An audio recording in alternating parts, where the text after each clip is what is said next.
Morning, everyone. Morning. This is day 17 of the Trump Republican shutdown, and the House and Senate Democratic position remains the same.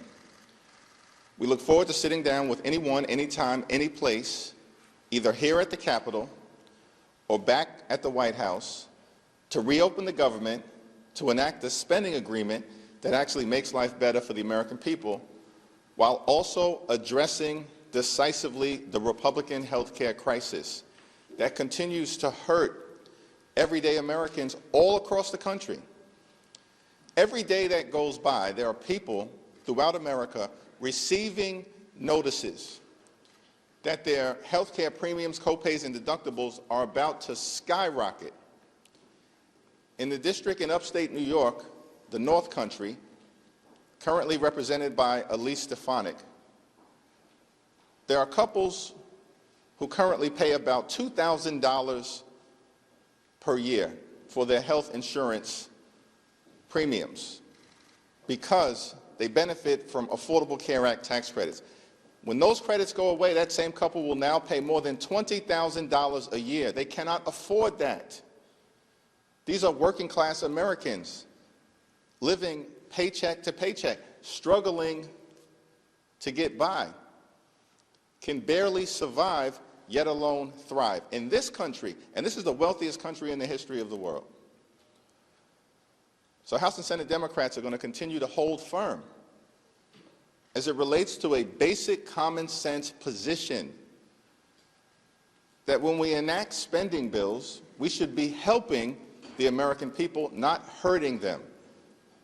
And so we will not support a partisan Republican spending bill that continues to gut the health care of the American people.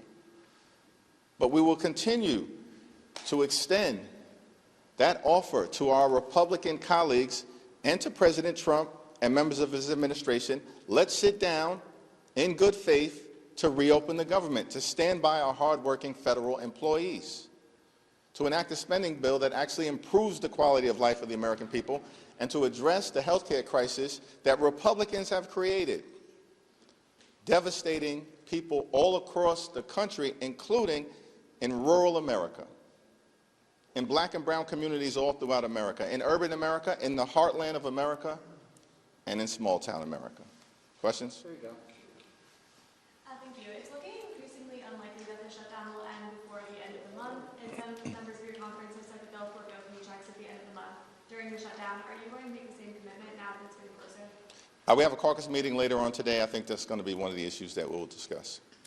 You are demanding that Grijalva be sworn in this afternoon. If she is not, what are you planning on doing, and are you going to be there for the proposal? All options are on the table with respect to Representative-elect Adelita Grijalva. It's shameful that she has not been sworn in because Speaker Johnson and House Republicans apparently want to continue to hide the Jeffrey Epstein files from the American people.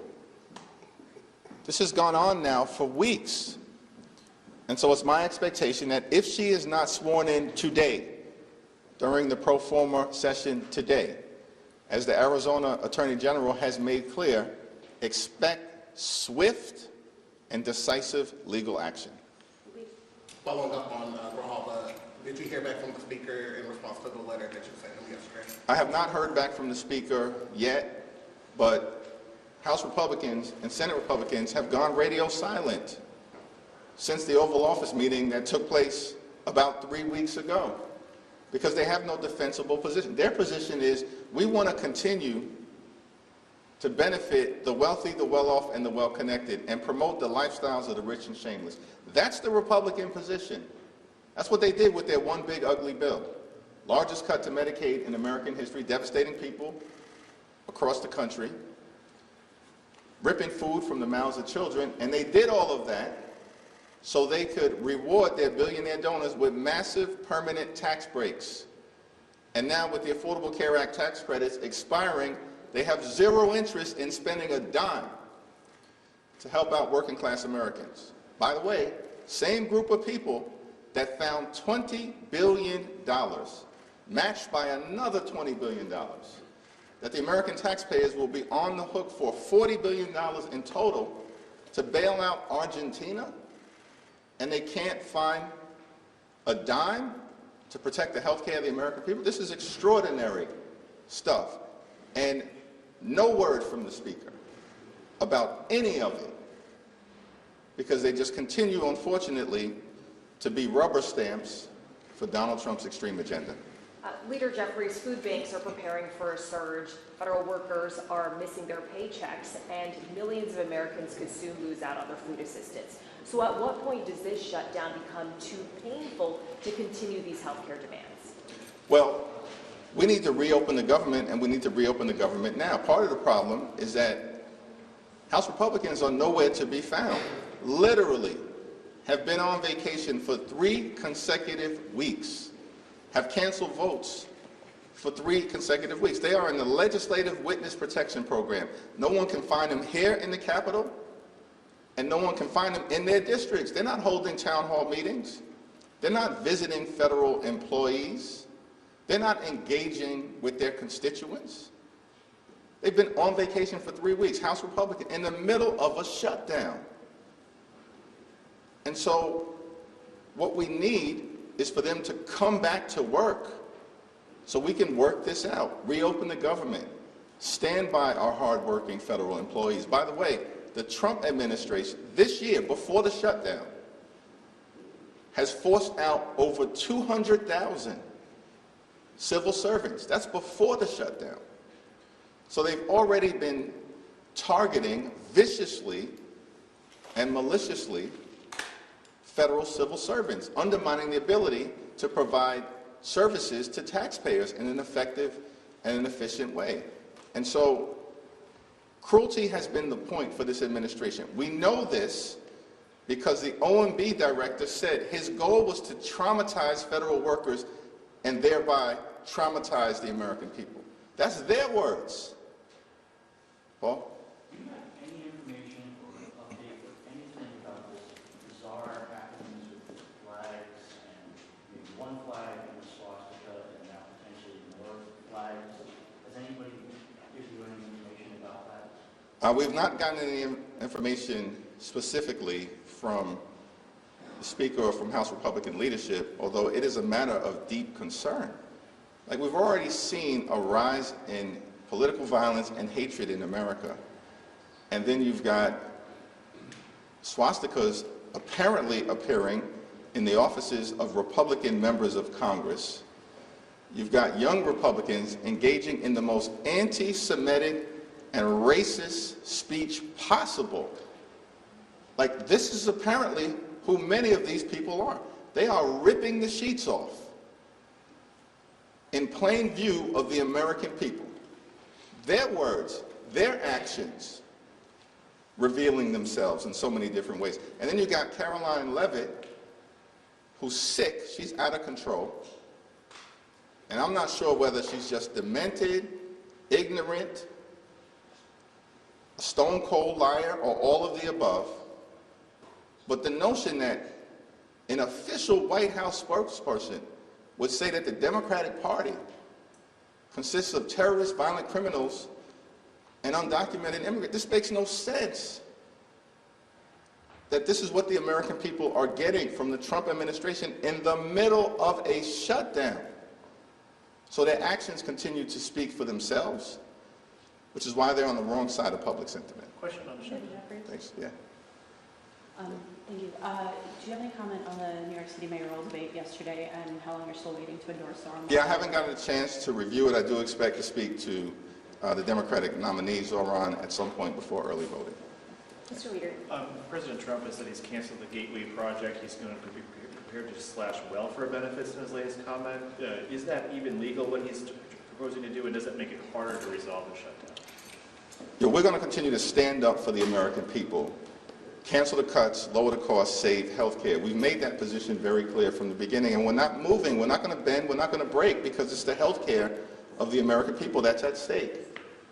And all of these efforts to try to intimidate Democratic members of the House and the Senate are not going to work, because we are on the side of the American people. And much of the action that the Trump administration is taking, of course, is unlawful and illegal. As a federal judge in Northern California found with respect to the dismissals of about 4,000 or so federal employees. That was found to be unlawful. And so these threats to try to back us off our position, it's not working and it's not going to happen, because there is a Republican healthcare crisis that is devastating the American people, and we're going to continue to stand up for everyday Americans. Mr. Leader, you've been really trying to show united force with Leader Schumer. You guys have appeared together quite a bit. Yesterday on the floor, Leader Schumer encouraged every American to go out and participate in these No Kings rallies over the weekend. I know you said you hadn't looked at your schedule. Do you plan to participate in a No Kings rally? Will it be in New York? And why do you think that these rallies are important this weekend? Well, I haven't finalized my schedule for the weekend, given the sensitivities around the government shutdown, and I'm still very hopeful that Republicans will decide to show up for work so we can get the government back open. But I support the right of every single American to participate in the rallies that are going to take place this week. And showing up to express dissent against an out-of-control administration, that's as American as motherhood, baseball, and apple pie. That's the First Amendment. And the notion that this unhinged White House spokesperson would suggest that that's hateful. That's not hateful. What's hateful is what happened on January 6th. That was a Hate America rally sponsored by Donald Trump and his sycophants who incited a violent mob to storm the Capitol. That's what hate looks like. What you'll see this weekend is what patriotism looks like.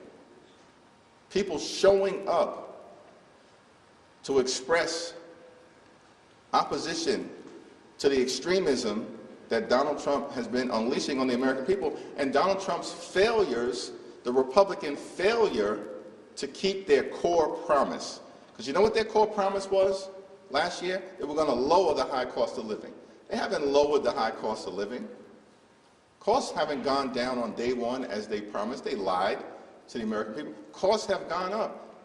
Inflation has gone up. Grocery prices out of control. Housing costs out of control. Electricity bills skyrocketing. And now, because Republicans refused to extend the Affordable Care Act tax credits for working class Americans, middle class Americans, and everyday Americans, health insurance premiums are about to blow through the roof, bankrupt people, and prevent them from being able to see a doctor when they need one. Thank you, everyone.